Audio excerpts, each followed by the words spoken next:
Esse é o nosso primeiro slide. Bom dia para vocês, galera. Vamos lá. Continuando aqui, semana passada a gente falou sobre as bactérias. Por que a gente falou de reino Monera e bactérias? Porque lembra que o nosso tema gerador, qual é o nosso tema gerador? É a peste bubônica. A peste bubônica nós tínhamos alguns atores, vamos dizer assim. Atores, quem participava daquele problema no século XIV e XV, lembrando que nós temos casos hoje ainda, tá? Claro, nós temos medicamento, né? Hoje a gente consegue facilmente segurar esse problema, naquele período não tinha isso. Então, nós trabalhamos o reino Monera porque o agente etiológico é o causador da doença. Então, sempre quando você pensar numa doença, quem é o causador? O causador nós chamamos de agente etiológico. Para vocês poderem entender, quem que é o agente etiológico da dengue? Quem que é o agente etiológico? É o Aedes aegypti? Não é o Aedes aegypti, né? O Aedes aegypti quem que é? É o vetor. Quem causa a dengue é um vírus, o vírus da dengue. Então, ele é o agente etiológico. O mosquito Aedes aegypti, o que ele é? Ele é o vetor, ou seja, ele transporta o vírus e passa para você.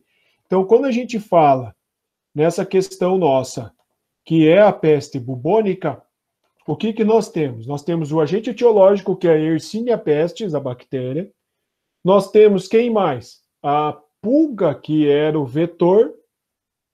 Então, a pulga carregava a bactéria dentro do seu trato digestório, e quando a pulga picava você para se alimentar do seu sangue, pois ela é hematófaga, o que ela fazia? Acabava injetando essa bactéria dentro de você. Então, a pulga fazia o papel de transportador da bactéria e transmissor dela, assim como o Aedes aegypti, na dengue. E nós temos mais um cara, que é o rato. O rato acaba transportando também a pulga, também é só um transportador. E nós somos acometidos pela doença. Então nós temos uma bactéria, reino Monera, que nós vimos semana passada. Agora nós temos os artrópodes, que a gente já viu anteriormente, o ano passado, e nós temos os mamíferos, que somos nós, e os ratos, que somos mamíferos, que é o nosso objeto hoje que a gente vai estudar. Então, quando a gente fala em mamíferos, esse primeiro slide foi montado para fazer você observar e pensar um pouco. Esses caras todos fazem parte de um mesmo táxon, mesmo grupo de animais, certo? Que são chamados de mamíferos. No entanto, apesar de fazer parte do mesmo táxon, nesse slide, nessa tela que você está vendo, você percebe algumas coisas que te deixam meio intrigado ou não. O que seria? Pensa lá, ó. Nós temos aqui, ó, esse indivíduo, ambiente aquático. Esse indivíduo aqui, ambiente aquático. Esse indivíduo, ambiente aquático. Os outros indivíduos estão no ambiente terrestre ou parcialmente terrestre. E esse cara aqui em cima, ó, é voador. Os outros não são. Esses três nadam. Esse vive na árvore. Esse vive no gelo e pesca.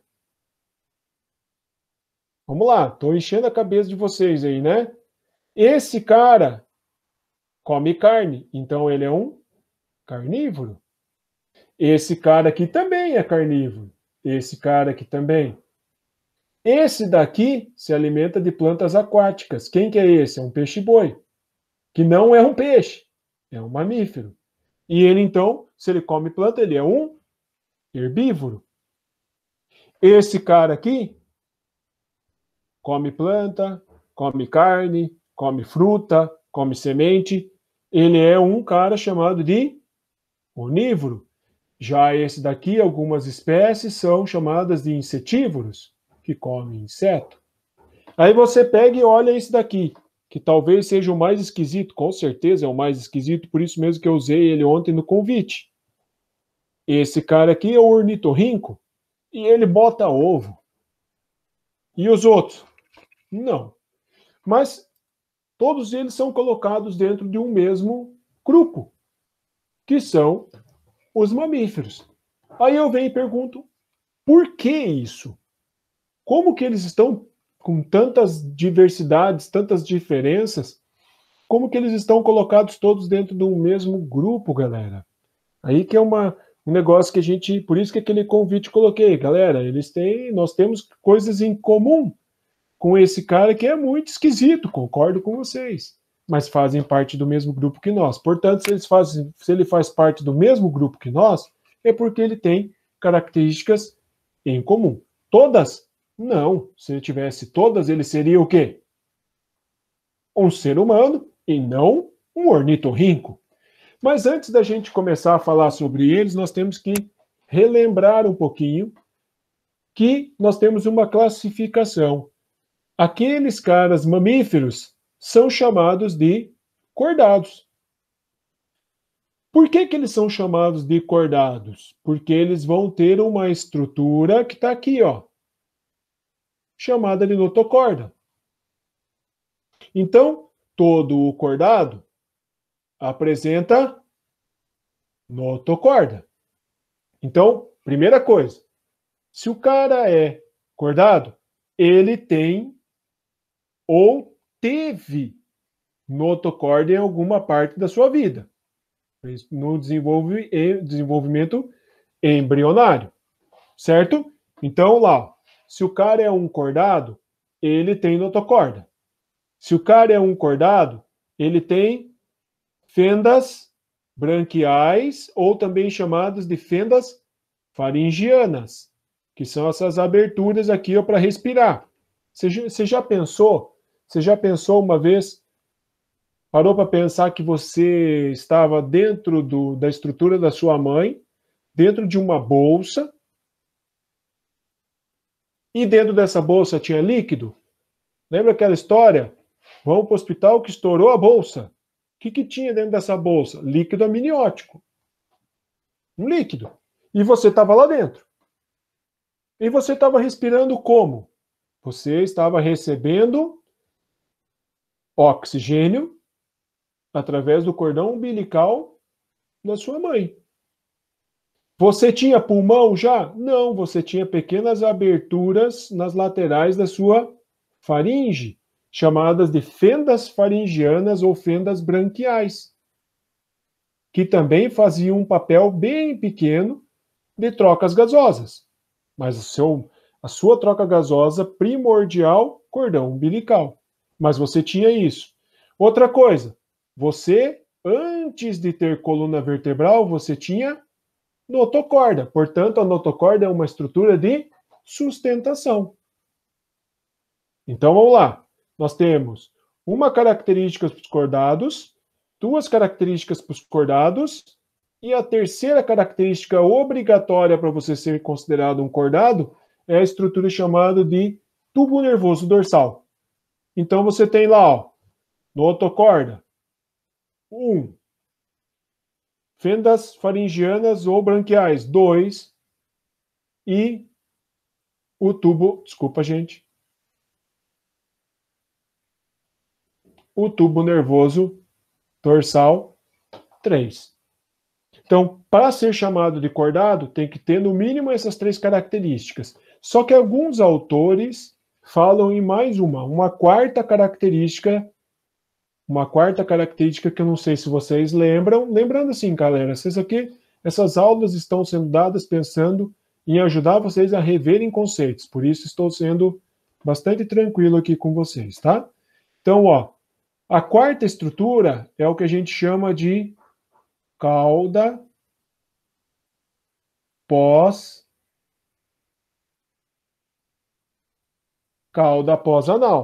Você tem cauda pós-anal? O que seria a cauda pós-anal, galera? Vocês não lembram ou não querem falar? Tudo bem, vamos lá. Cauda pós-anal, o que é? É o nosso cóccix. Então, os evolucionistas dizem que o nosso cóccix, ou a cauda pós-anal, é um resto da cauda que o nosso ancestral direto tinha. para se equilibrar. Às vezes acontece de ter uma má formação e ter uma cauda um pouquinho maior. Não chega a ser um rabo, né, gente? Por favor. Mas chega a ter uma estrutura um pouquinho maior. Mas o normal é não, é você ter vértebras pequenininhas, fundidas, grudadas, praticamente imóveis. Que às vezes acontece de você levar um tombo, cair sentado e quebrar. Às vezes existe até a necessidade de fazer uma cirurgia para recolocar no local e fixar de volta essa estrutura, porque senão ela fica dolorida e você não consegue sentar com conforto, tá? Agora, veja lá, isso são cordados. Agora vamos lá. Aí os cordados, ao longo da evolução, evoluíram e a notocorda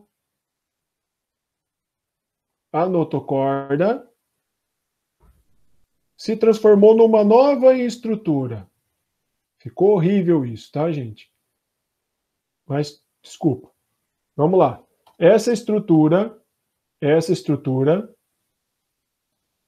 deu origem à coluna vertebral.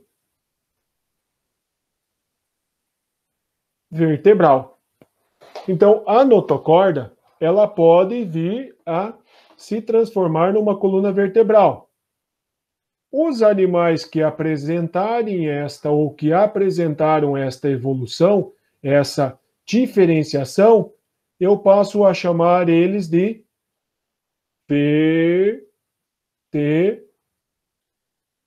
Nossa, ficou horrível, gente. Desculpa aí. Muito ruim isso. Vamos lá.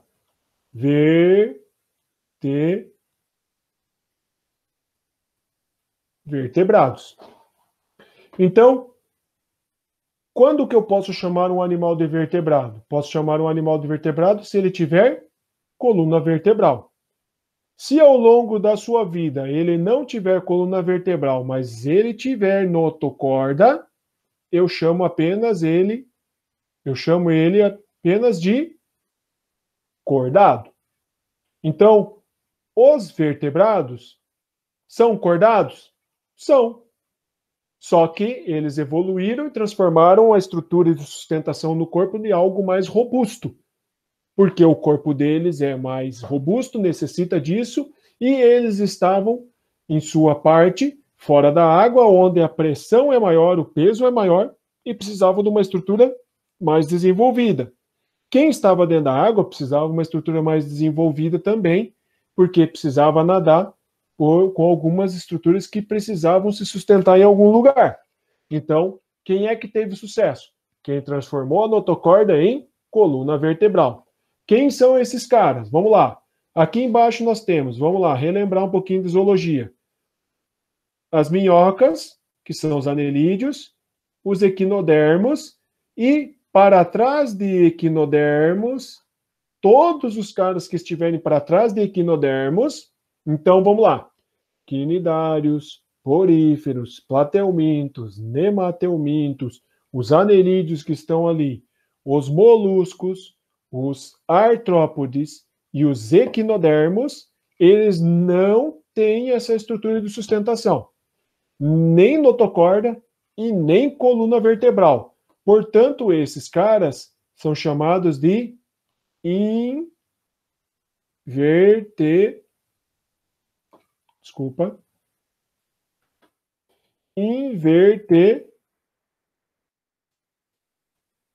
invertebrados.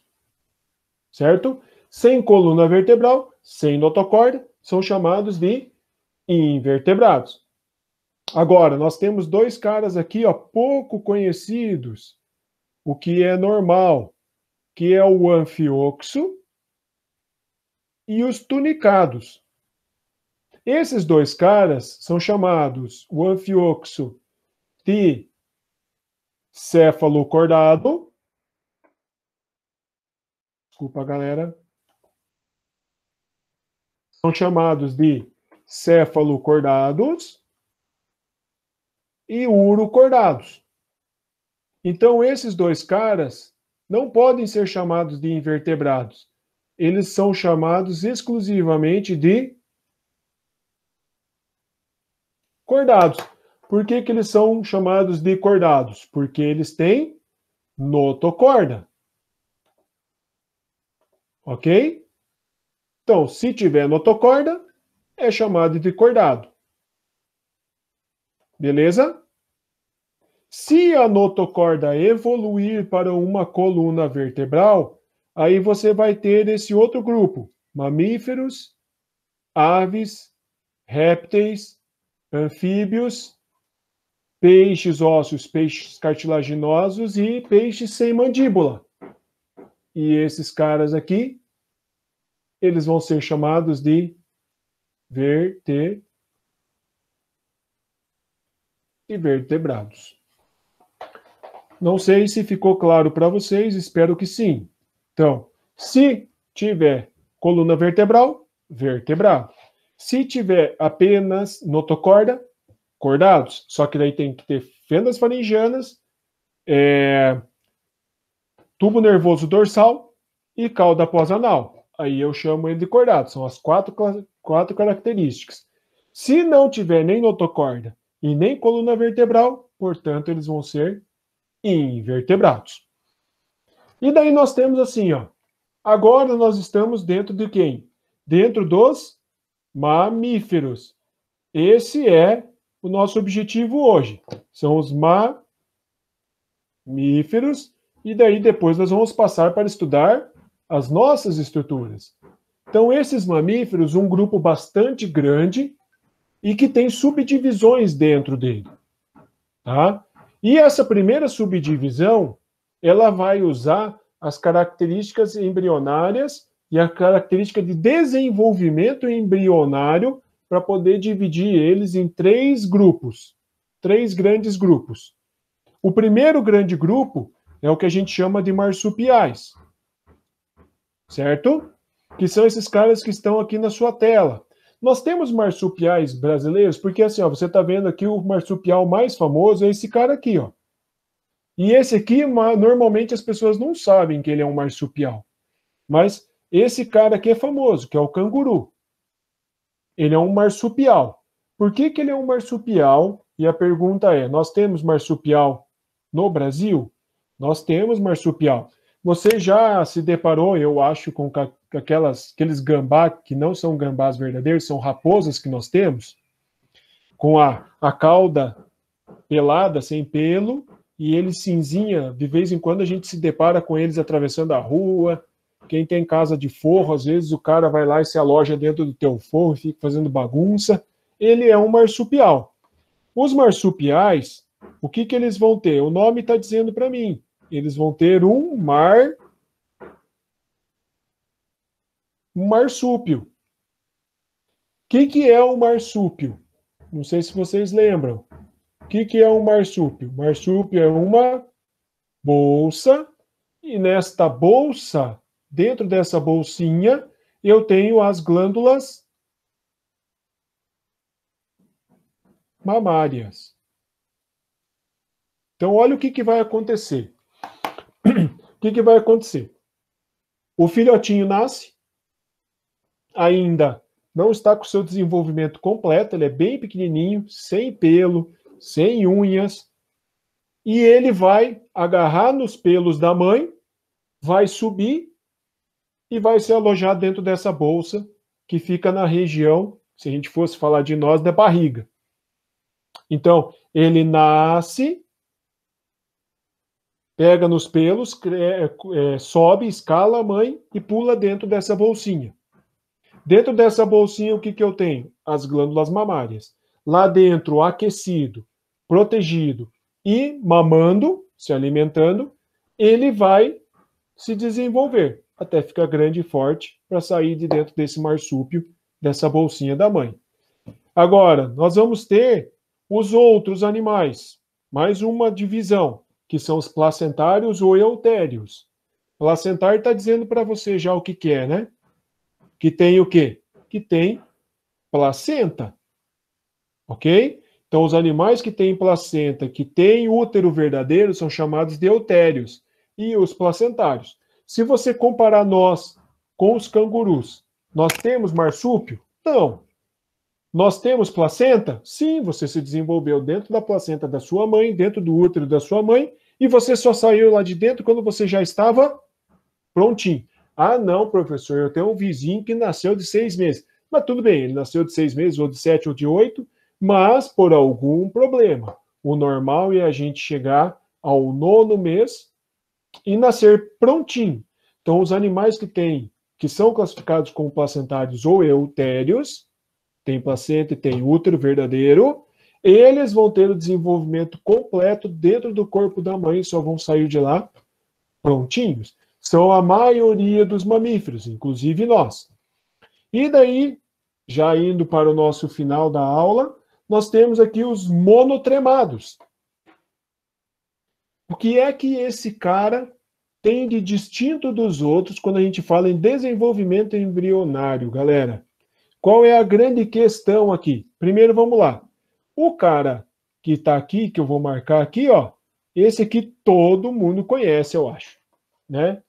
Que é o ornitorrinco, bico de pato, rabo parecido, bico parecido com de pato, rabo, cauda parecida com de castor, tem umas patas com membranas interdigitais aqui, ó, para nadar, né? Ele tem os pelos e o leite é secretado nos pelos e o filhote lambe esses pelos para poder se alimentar. Beleza, ok? Esse cara aqui, ó, menos famoso, se chama Ecdna. O Ecdna parece um porco-espinho, mas não é um porco-espinho, é uma Ecdna. E os dois são classificados como monotremados. Alguém lembra por quê? O que eles têm de tão diferente? Botam ovo. Então, o desenvolvimento embrionário é diferente dos outros dois. Vai acontecer dentro de uma estrutura semi-fechada, chamada de ovo. Ok? Igual das aves. Então, eu posso colocar ele no mesmo grupo do cara que tem marsúpio? Não. Eu posso colocar ele no mesmo grupo dos caras que são placentários e eutérios?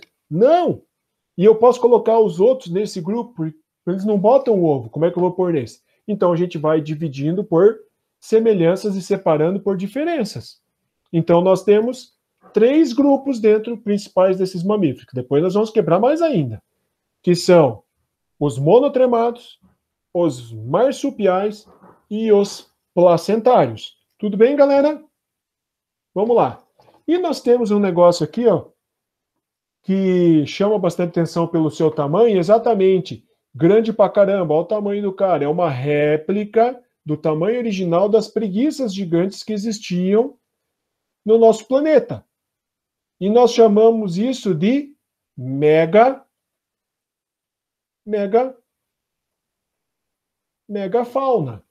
Uma fauna muito grande que começou a aparecer ainda quando tinham alguns dinossauros e depois acabou tomando conta em boa parte do planeta devido ao seu tamanho e sua capacidade de adaptação, e tinha um espaço e tinha onde sobreviver, e foi esse que a gente chamou de megafauna. E nós temos aqui, dentro dessa megafauna, já que o nosso assunto é mamífero, os mamíferos. Nós temos alguns sítios arqueológicos no Brasil importantes, que nós já encontramos vestígios de fósseis desses animais. Nós temos sítios arqueológicos extremamente importantes da Argentina. Inclusive, eu pude visitar um museu onde tinham essas réplicas e onde tinham fósseis, esqueletos montados desses megamamíferos. A preguiça gigante, o megalodon também, são um exemplo dessa megafauna que habitou o nosso planeta e que, segundo os arqueólogos, conviveu, o Homo sapiens conviveu, ou seja, os nossos antepassados, os Homo sapiens, conviveram com essa megafauna. Ok, galera? Então, aqui fica aí uma questão para a gente pensar para a semana que vem. Quais são as características gerais? Ou seja, quais características nos agrupam em um mesmo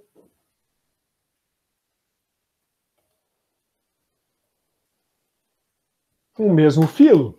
Para finalizar nossa aula. Quais são as características? Então, lá, ó, quais as características nos agrupam em um mesmo filo? O que é que a gente tem em comum com os monotremados, os marsupiais e outros placentários, igual está sendo mostrado no fundo desse slide? Essa é a grande questão, a grande pergunta para vocês, para a gente continuar a semana que vem. Um abraço.